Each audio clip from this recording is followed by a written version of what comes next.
আজ আপনাদের মাঝে আমি শেয়ার করব আমার অন্যরকম একটা এক্সপিরিয়েন্স। তো আশা করি সবাই মনোযোগ দিয়ে ভিডিওটা ধৈর্য সহকারে দেখবেন। তো আজকে ভিডিওর মধ্যে যা যা থাকছে সেটা একটু আমি শর্ট করে আপনাদের মাঝে দেখালাম, কারণ অনেকে হয়তো বা বুঝতে পারেন না আসলে কী দেখাতে চাচ্ছি। যাই হোক, আসসালামু আলাইকুম।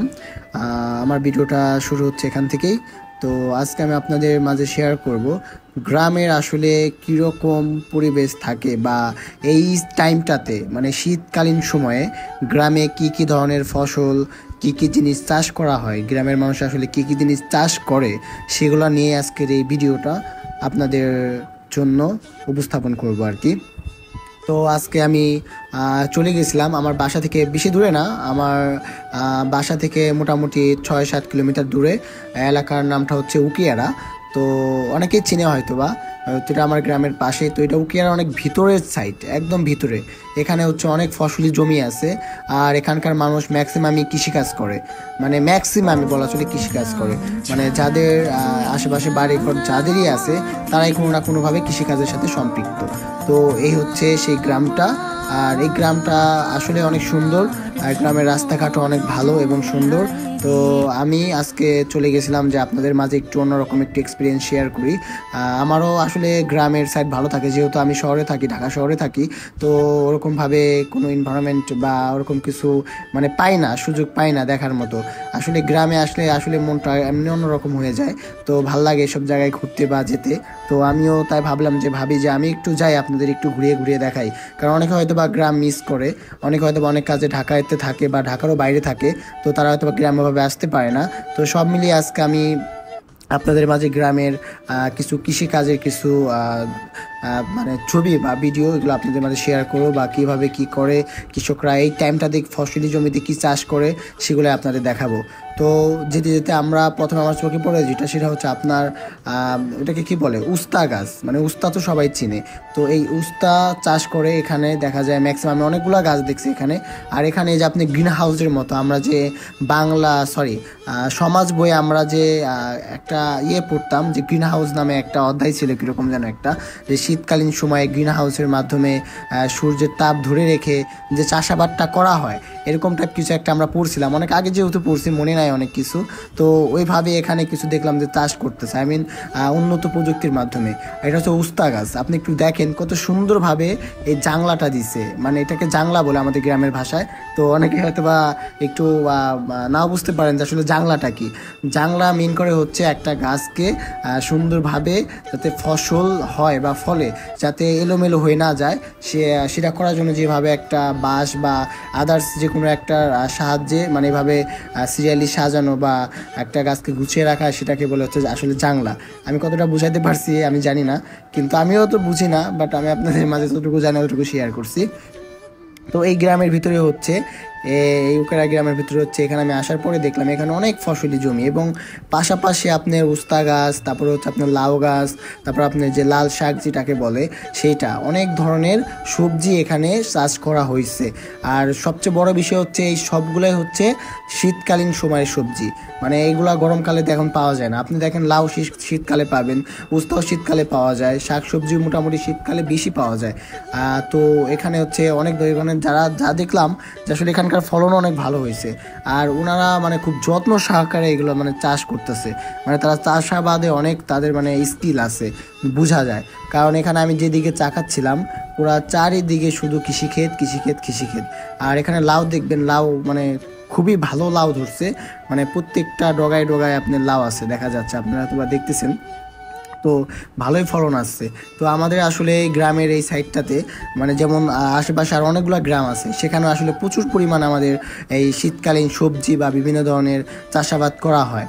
তো এখান থেকে মোটামুটি অনেক মানে সবজি ঢাকা বা ঢাকার বাইরে রপ্তানি করা হয়, সেটা আমরা আসলে সবাই জানি। তো আমাদের এই সাইডটাতে অনেক পরিমাণ মানে বেশি ফলানো হয় আর কি। যেখানে দেখবেন এগুলো সম্ভবত হবে আপনার হচ্ছে সবজি, মানে শাক গাছ কোনো কিছু একটা হবে। আর সামনে যেগুলো দেখতে পাচ্ছেন এগুলো হচ্ছে আপনার কফি। আমরা যে ফুলকপিগুলো খাই শীতকালীন সময়ে, বা পাতাকপি টাইপের কিছু থাকে। কপি তো দুই টাইপের, একটা হচ্ছে ফুলকপি আর একটা হচ্ছে পাতাকপি। এটা সম্ভবত হচ্ছে আপনার ফুলকপি। তো এটা চাষ করছে, যদিও এখন ওইভাবে হয় নাই। তো আমি একটু একটু আগায় যেয়ে দেখলাম যে মামা ওই কপি বোনার জন্য আর কি এটাকে আর কি কি বলে ওটাকে মানে নিংড়ায় দেয় যেটাকে বলে, তো সেটা করতেছে। তো হয়তো বা মাটিটাকে একটু নরম করে দেন ওখানে হয়তো বা কিছু চাষ করবে। তো আমি ভাবলাম যে একটু কাছ থেকে নিয়ে দেখাই। তো আমি চাচ্ছিলাম যে তাদের সাথে একটু কথা বলি, কিন্তু তারা কাজে ব্যস্ত থাকার কারণে তাদের আমি আর কিছু জিজ্ঞেস করি নাই। তো আমি আমার মতো করে ভিডিও করে দেন আমি এসে পড়ি। ওনারা বুঝতেছিল না যে আসলে আমি কি করতেছি। তো ওনারা এভাবে কাজ করতেছিল, আমি ভাবলাম যে আপনাদের দেখাই। তো এটা হচ্ছে আপনার ফুলকপি যে গাছটা সেটা, এখানে প্রায় ম্যাক্সিমাম জমিতেই ফুলকপি চাষ করা হয়েছে সবচেয়ে বেশি। আর তারপরে হচ্ছে আপনার উস্তা গাছ, যে উস্তা যেটা আছে সেটা। আর এখানে হচ্ছে যেটা এই যে আপনি গ্রিন হাউসের মতো যেটা করছে, এটা সম্ভবত কোনো সবজি গাছ হবে এরকম কিছু। আর এখানে কিছু গাছ লাগাইছে যেগুলো ওরকমভাবে হয় নাই। তো কিছু দূর আসার পরে দেখলাম যে আরেকটা কৃষক, সে হচ্ছে বা মানে আপনার হচ্ছে বিভিন্ন যে দেখা যায় যে অনেক সময় ফলনে অনেক ধরনের পোকা বা অনেক কিছু মানে ছত্রাক অনেক কিছু আসলে আক্রমণ করে। সো যাতে আক্রমণ না করে যাতে ফলন ভালো হয় সেই কারণে সে কীটনাশক ব্যবহার করতেছে, যাতে ফলনটা ভালো হয়, কোনো পোকামাকড় যেন তার ফসল নষ্ট না করতে পারে। তো সেই জন্য আর কি এই ব্যবস্থা নিয়েছে। তো এরপরে আমি হচ্ছে ওখান থেকে আসার টাইমে ভাবলাম যে আমিও যাই। তো পড়ে যাচ্ছিলাম আসলে, ওখানকার হচ্ছে ক্ষেতের ড্রেনগুলো অনেক ছোট, তো পাও ফালাইলে মানে পাটা ফুসকে যাচ্ছিল বারবার। তো তারপরে আমি ভাবলাম যে না যাই সামনের দিকে, আগে আপনাদের আর একটু দেখাই। তো এই যে আমার পাশে যেগুলো দেখি এটা হচ্ছে আপনার উস্তা গাছ যেটাকে বলে, খুব চাংলা, অনেক সুন্দর লাগতেছিল। আপনার হয়তো বা ক্যামেরা হয়তো ভালো বোঝা যাচ্ছে না, কিন্তু সামনাসামনি দেখলে আপনার চোখ জুড়াই যাবে এরকম একটা অবস্থা।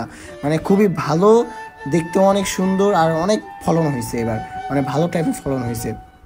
তো আমাদের এই পাশের মানুষ আসলে এই কৃষিকাজ করে অনেক মানে খাবারের যোগান দিতেছে, যেটা হচ্ছে বা আমরা জানি যে আসলে কি পরিমাণ খাবার চাহিদা পূরণ করতেছে। তো তারা যদি এগুলো চাষ না করতো তাহলে হয়তো বা খাবারের দাম অনেক উচ্চ মাত্রায় মানে চলে যেত। তো তারা চাষ করে বিধায় আমাদের খাবারের দামগুলো বা সবজির দামগুলো একটু আমাদের এই সাইডে কম। তো আমরা অনেক কম দামে সবজি কিনতে পারি। তো আমি ওখান থেকে আসার পরে রাস্তাতে আবার একটু সামনের দিকে যাচ্ছিলাম, যে আমি দেখতে চাচ্ছিলাম যে আসলে এই রাস্তার শেষটা কোথায়। তো আমি এর জন্য আরও সামনের দিকে যাচ্ছিলাম। তো সামনের দিকে যেতে যেতে একটা পর্যায়ে দেখি রাস্তাও নাই আর সামনে। তো ওখান থেকে আসলে আমার ঘুরে আসতে হয়। তো যাওয়ার টাইমে দেখলাম এখানে আপনার শশা গাছ যেগুলো আছে, আমরা শশা, এই শশা গাছ সে হয়তো বা মারা গেছে, মানে চাষ শেষ, একবার হয়তো বা ফলন দেয় শশা। তো ওই শশা শেষ হয়ে গেছে, দেন হচ্ছে আপনার ওটাকে আর কি কেটে দিচ্ছে, জাংলাটা কেটে হয়তো অন্য কিছু চাষ করবে। আর এখানে দেখতেছিলাম একটা মামা বেগুন ফালাচ্ছিল, খুব সুন্দর লাগতেছিল বেগুনগুলো দেখতে। সামনে একদম অথেন্টিক, মানে কোনো ধরনের ভেজাল নাই, ভেজাল বেগুন এগুলোর টেস্টটাও অনেক শতগুণ অনেক ভালো হয়, কারণ এটা হচ্ছে একদম তরতাজা, মাত্র ওই ক্ষেত থেকে যেটা মানে ছিঁড়ার পরে সেটা হচ্ছে এখন এখানে রাখতেছে। তো এই বেগুন যদি খান এটার মধ্যে আলাদা একটা টেস্ট পাবেন। আর যখন এটা হয়তো বা 3-4 দিন পরে যখন বিভিন্ন জায়গায় সাপ্লাই হবে বা বিভিন্ন জায়গায় নিয়ে যাবে, তো ওরকম টেস্ট পাওয়া যায় না, কারণ এখানে ঝাঁকি লাগে, ওই যেখানে ঝাঁকি লাগে, বা অনেক সময় অনেক সমস্যার কারণে টেস্ট এরকম পাওয়া যায় না। তো আর এখনকার যে টেস্টটা এটা অনেক মজা। আর মানে আমার দেখানোর মূল উদ্দেশ্য হচ্ছে আসলে শীতকালীন সময়ে আমাদের একটু সবজির মধ্যে চেঞ্জ আসে, অনেক কিছুর মধ্যে চেঞ্জ আসে, যাই ভিডিও দেখলে হয়তো আপনারা বুঝতে পারবেন যে আসলে শীতকালীন সময়ে কি কি ফসল ফলে। আপনি এখানে দেখতেই পারতেছেন, এখানে যা যা দেখতেছেন আশেপাশে সব হচ্ছে শীতকালীন সময়ের ফসল। মানে কৃষকরা শীতকালে এইসব ফসল আর কি চাষাবাদ করে, আর এই ফসলগুলো শীতকালীন সময়ে বেশি হয়। তো আমি ওদিকে যাওয়ার জন্য চেষ্টা করছিলাম, কিন্তু আমি ভাবছিলাম যে ওদিকে যাওয়া যায়, পরে দেখলাম যে এইদিকে পানি, আমি বুঝতে পারিনি একটা খালের মতো। তো ওইদিকে আর যাইতে পারি নাই, ভাবছিলাম ওই কাশবনের ওখানে যে ছবি তুলবো। তো ওই কাছে হচ্ছে ছোটো ছোটো বেগুন গাছ, যে বেগুনের যে চারা।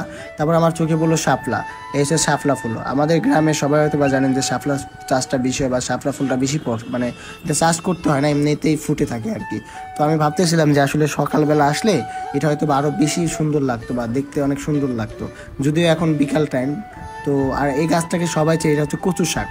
এই কচু শাক ভেজেও খাওয়া যায়, আর এই কচু শাক থেকে লতি হয়, সেই লতিটা আমি দেখাতে চাচ্ছিলাম কিন্তু এখানে নাই, মানে এখানে ছিল না, হয়তো বা কেউ ছিঁড়ে নিয়ে গেছে, যেহেতু গ্রামের এই সাইডে মানুষ এগুলো বেশি পছন্দ করে। ঢাকা শহরে হয়তো বা কিনতে গেলে অনেক দাম এগুলার, আসলে আমরা সবাই জানি ঢাকা শহরে এগুলো অনেক দাম, কিন্তু গ্রামের মানুষ এগুলো মানে খুবই ইজিলি পায়, কারণ গ্রামে এগুলো খুব বেশি চাষ হয়, বা গ্রামে বিভিন্ন জায়গায় গেলে এমনি চাষ মানে অটোমেটিক্যালি এগুলো হয় আর কি, চারা গজায় যায়, এগুলো বুনতে হয় না। তো এরপরে আমি দেখতেছিলাম যেখানে এই মামার এই যে শশা গাছের কথা বললাম সেটা আপনার হচ্ছে কেটে দিচ্ছে, কারণ এটা একবার ফলন দেওয়ার পর হয়তো ফলন দেয় না। তো এই জন্য তারা কেটে এখানে হয়তো বা অন্য কোনো কিছু চাষ করবে, বা সিম গাছ বা ধরেন যে উস্তা গাছ যেটা দেখলাম ওরকম কিছু একটা কিছু চাষ করার চিন্তা ভাবনা তারা করতেছে।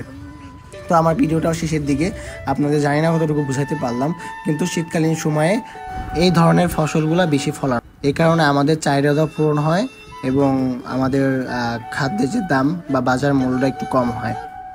সবশেষে ঘুরে গাড়ে দেন আমি চলে গেলাম বাসার দিকে। তো আজকে এই পর্যন্ত ভিডিও। সবাই ভালো থাকবেন, সুস্থ থাকবেন। আল্লাহ হাফেজ।